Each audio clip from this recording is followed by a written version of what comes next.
Alright, Geeks and Ghouls, let's go Cyberpunk. Let's talk about The Burning Chrome by William Gibson.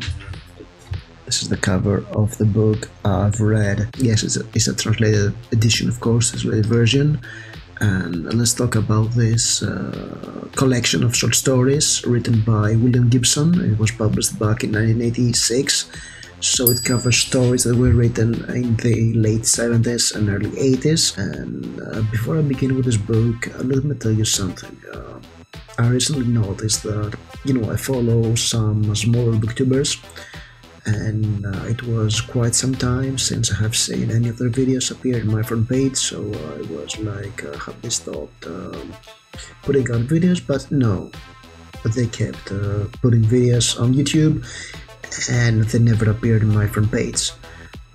So yeah, I believe there has been an algorithm change that does not support smaller channels, so I'd really appreciate if you like this video and leave a comment if you have read this book, Burning Chrome by William Gibson, or any other William Gibson book, or if you plan to.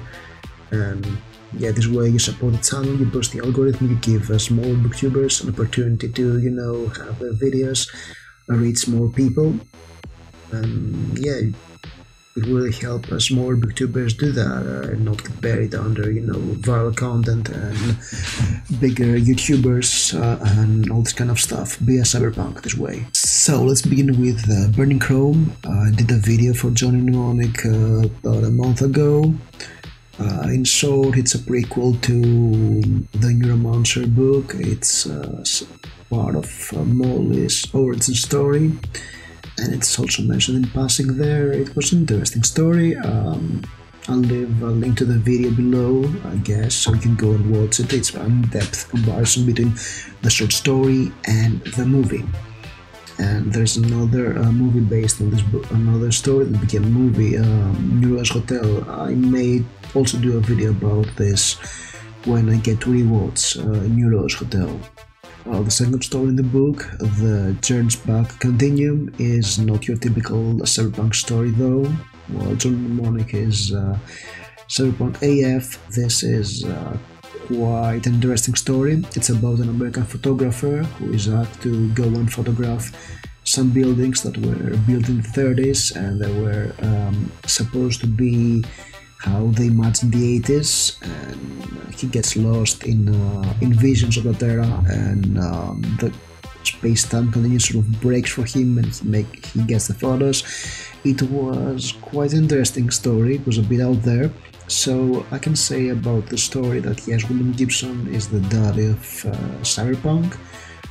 He has done a lot for steampunk, and he is also some sort of vaporwave daddy, even though the vapors in the story are more like diesel vapors, but whatever. Nobody's perfect. So yeah, we have a vaporwave story in the 80s, written in the 80s. That's quite a thing, and it's more postmodernism, but whatever. And there's a strong sense of magical realism in the story, which is always interesting to see. It's sort of underrepresented in American science fiction genre. The third story in the book, Fragments of a Hologram Rose, is the first public story. It's the first story that William Gibson published in 1977.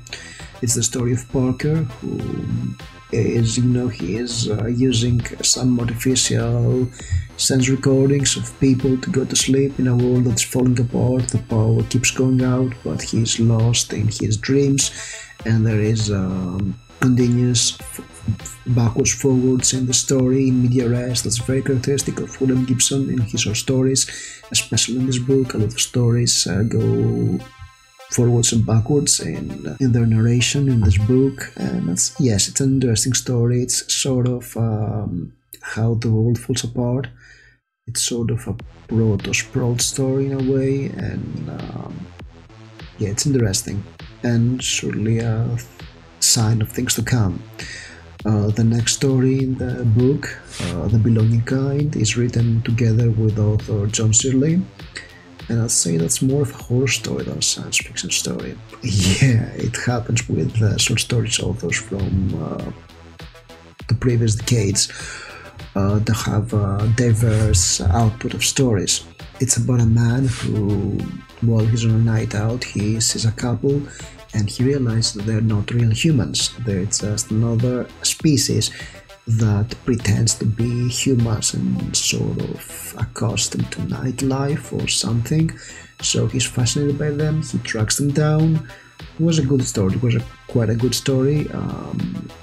Really welcome change of pace in this collection, had a lot of the staples of William Gibson, even though it's not a cyberpunk story. Yeah, I liked it. I didn't like Hinterlands. Then next one, it's a weird story. It's about sort of space travel. There is a wormhole between the Moon and Mars, and it is discovered, and people go in there.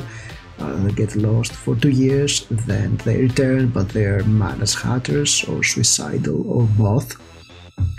And it was probably my least favorite story in the book because it is written in a very expository style, with the main character explaining to us the story of this place, of the space station he is in, that is called Heaven, and also it's very jumbled and I have to go back and forth to understand what was happening. So yes, it's both expository and explains little stuff, explains a little about what's happening. So yeah, it's not great. And that's kind of a flip side to William Gibson's writing. I mean, everybody would say that William Gibson has great prose, and that's true. It's very stylized, experimental, and elliptical. At his burst, he is using few words to evoke new fascinating worlds. Here, at least in my opinion, he does not. Don't get me wrong, it's a very fascinating story. I read it twice to get what it was about. Then I opened the Wikipedia entry about the story and understood exactly what was happening here. And yeah, I didn't like the story at all. Sorry, it was the whistling for me. Red Star Winter Orbit, co-written with another cyberpunk legend, Bruce Sterling, is another fascinating story in my opinion. It is set in a future where the USSR has won the Cold War. America is a minor player in the global field and they have won the space race. So it takes place in a space station, a Russian Soviet space station that is going to be abandoned, but there is a whole lot of intrigue about it because they just cannot admit defeat. So there are a lot of things happening there. It's clearly a Cold War story. It was clearly the Cold War, and it's very interesting. But the year is 2021. I know it was written in 1983 when I was born. It's been almost 40 years since it was written, and yeah, most of us do not remember the Cold War era, or we may remember the tail end of the Cold War and the crumble of the Iron Curtain. So the story has lost a lot of its relevance by now. It's also bad with reading some of the old stories. It's not, the writing hasn't aged badly, but the content is definitely something that most of us cannot quite grasp. But let's get to New Rose Hotel, which also has become a movie by Abel Ferrara. It's a tale of industrial espionage.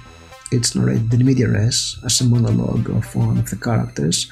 The narrator enlists, I think, an exotic dancer to help him and his partner extract a brilliant scientist from a megacorp. And yeah, shenanigans ensue, and it's not fun and funny kind of shenanigans. I think it is set in the Sprawl universe, but it's not mentioned in Neuromancer or any other of the Sprawl trilogy books, Count Zero and Moonless Overdrive. And this sort of a story, the extraction of a scientist, has become a staple of cyberpunk storytelling since then. And yeah, I mean, William Gibson, a lot of fluff, minor plot points and background details from his books and stories have become a genre of their own, cyberpunk. We'll just let that sink in and realize how important of a writer he is. There is a genre of William Gibson imitators out there, and people do love it because, yes, Cyberpunk 2077 sold 30 million of copies or something, and it was a junky game, a good but junky game. And yeah, it's all because of this weird guy in the 80s writing his stories and being completely unaware of how a computer works, because he was a sort of a boomer. Yeah, actually he was a boomer, but he was writing stories about computers on a typewriter, and when he bought his first computer somewhere in the 90s, he was like, this thing is not working properly. It was working perfectly well, but he wasn't aware that computers were that not super smart machines. Another fascinating story in this book is the winter market. Yes, most of the stories are fascinating. Let's just say that most of the stories in this book are fascinating and interesting. It's about a dream editor. It's about an editor who edits dreams, and his relationship with Lisa, a woman living trapped in a skeleton, who's also a star because her dreams are I'm not sure it's dreams exactly, but yeah, basically it's body dance from Cyberpunk 2077. That's the whole idea, and of course we have the fragments of Hologram Rose that follows the same idea, but what works here amazingly well is how sentimental the story is. Again, it's narrated linearly.